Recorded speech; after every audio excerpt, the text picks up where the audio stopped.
So what is school for? You've probably guessed by the title that I'm going to talk about education. And you may think that I'm not an eligible candidate to talk about this topic. I mean, I do not have a driver's license, I can't vote, and I'm often misconcepted with a middle schooler. But I'm here to tell you that I'm the perfect candidate because I spend 6 hours a day, every day in this ancient institution. And school, and going back to the moment when I started attending school, I was actually moving schools quite a lot, and I had the amazing opportunity to encounter all sorts of people from all kinds of backgrounds, and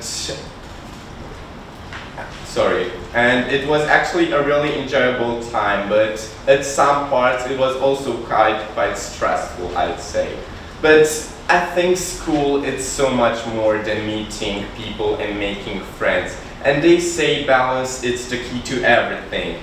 You have to balance tasks, projects, assignments, and also making new friends, having a social life, and excelling at sports. And it's a lot to take, no question.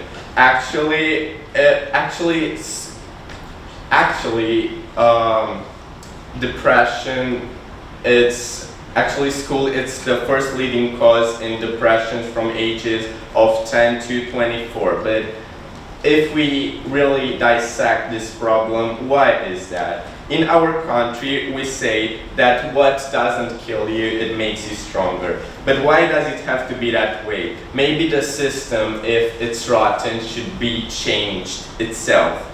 So the ones that manage all this and get straight A's are being faced with adult-like decisions in their childhood, and this sometimes may not be as beneficial. So for example, also teachers play a huge role in school, obviously. And I've encountered two types of people during my experience as a student.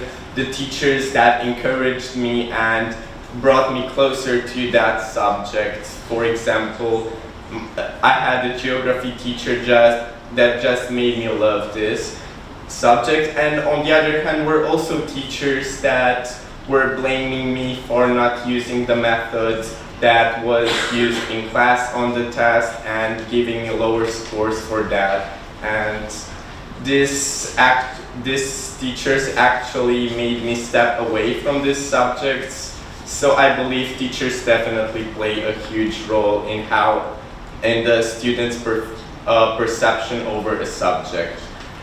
And of course, there is no formula for success, and it's not prepared for you. And also, we were taught to use our time wisely.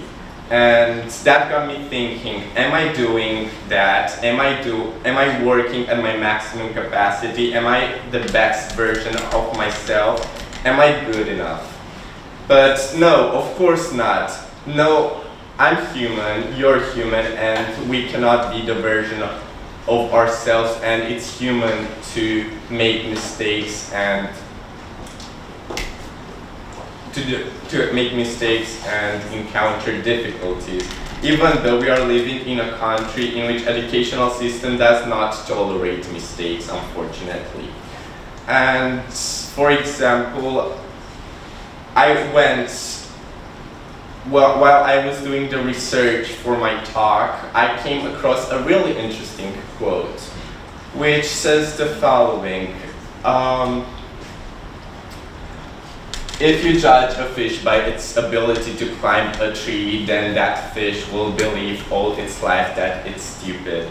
And that quote was actually stated, as you can see from this slide, by Einstein, which was actually a failure to the modern schooling system. And I also got the opportunity to go to countries such as Finland and experience the schooling system over there, and I have encountered so many people And I've came to the conclusion that, of course, no schooling system is better, but their schooling system has ranked #1 again and again in the tops. And they have fewer hours of school, almost no tests, and so on. But most teachers here, I believe, that are obsessed with standardized tests. And I came to the conclusion that scoring better and being smart are completely two different things. And definitely, for answer question will not determine success in life. But I'm not blaming teachers. Of course there are and will always be treasure teachers preparing future generations, such as the teacher that they've mentioned that made me just love geography. But teachers should seek for a method to draw kids' attentions, I believe, and maybe not scare them from that subject. Also, someone once told me that doctors are better paid than teachers because they have a way important job. For example, they can save someone's life through a heart surgery. But a teacher can also reach that kid's heart through the methods that they are promoting and help find its sense in life. As I'm waiting for that day to come and all teachers to be examples in our society, I'm looking forward for the day in which kids will not have to go to school with a paper and a pencil. Thank you.